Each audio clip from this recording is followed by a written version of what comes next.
Manodidina ny 7 sy taona ny varina farany Madagasikara nanomboka ny volana Janoary hatramin'ny volana Jona 2024 raha toka 2024 sy 1 taona izany tamin'ny embolana voalohany tamin'ny taona 2024 izany hoe nahitana fitombona 2024 sy 1 taona na 4.9 isanjato izany araka ny taremarika ofisialy ny banky foibe ny Madagasikara raha atao ny kajy niakatra 3.50 isanjato ny tedi-bola ny fanafarana vary tamin'ny enimbolana voalohany ho an'ny taona 2024 raha oharina tamin'ny enimbolana voalohany ny taona 2024 izany hoe nahatratra $770 izany tamin'ny taona ity raha toka $700 izany ny taona 2024 teo araka ny tatitra nomeny ny banky foibe ny Madagasikara trany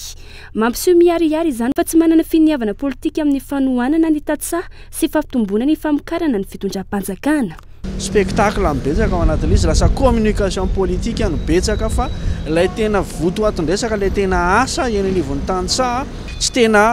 atao zany le izy fa lasa mifaneho-kevitra lasa ny serasera reo zany tena mibana fa ilay asa tena iny fotony zany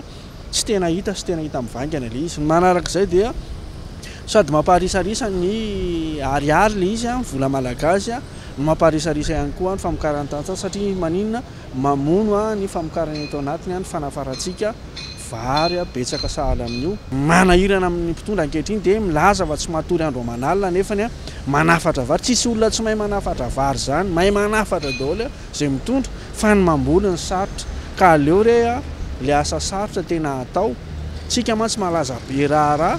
fa ny vola vary zay tena tokony masoana no tsy vita. Mifanohatra amin'ny vina napetraky ny mpitondra ny zava-mitranga ankehitriny amin'ny resaka famokarana vary. Tsy tratra ny tanjona famonjanana ho nofinofy hatramin'izao ny fahavitantena ara-tsakafo sy fanondranana vary makany ivelany izay seseho ny mpitondra saingy vao maika miakatra hatrany ny tany fanafarana vary. Dia eo lasa diso fanantenana foana ange ny olom-pirenena sy ny vahoaka malagasy tsy afa-pony malagasy mbola sahirana malagasy amin'ny fahazahoana vary mbola miakatra hiakatra indray zao mivodiny vary io rehefa kelikely eo hitatsika amin'izany fa tsy voavaha foana zany io dia aleo aloha tsy mieritreritra an'le hoe manondrana fa aleo aloha mamokatra ny hoan'ny tena rehefa milamina famokarana ny hoan'ny tena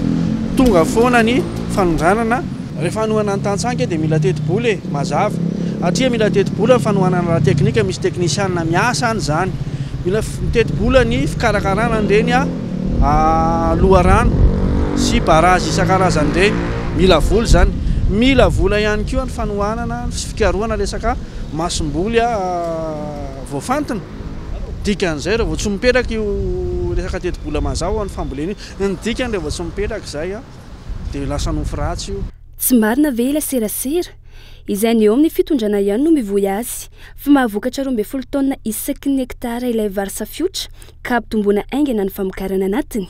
Vary safiotra izay tsy voata amin'ny ity no heno fa matombola mitombo ny fanafarana tsy ampifandiniana ilay masom-boly. Tsy aivona latsaky ny 10 isanjato ny teti-bolam-panjakana no natokana ho an'ny fambolena. Tsy vita ny resaka ambony latabatra na andrakandrana na sehoseho velona ny fanatratrarana ny fahavitantena ara-tsakafo fa mitaky politika matipaika amin'ny fanaovana lahara-pahamehana ny sehatra ny fambolena raha tiana omby ny famokarana. Tsy politika taitaitra toy ny mahazatra fa mila izany atao hoe politika mpambolena izany misy planinina mazava tratrarina anatin'ny fohy atonontonony ary lafitrezaka. Politika miaraka amin'ny fahavononana ahatratrarana azy laza fa tsy ny arabola. Raha tsy izay ijanona ho nofy ilay fahavitantena ara-tsakafo ary hanoham-belona ireo tantsaha ivelany hatrany Madagasikara amin'ity fanafarana vary ity.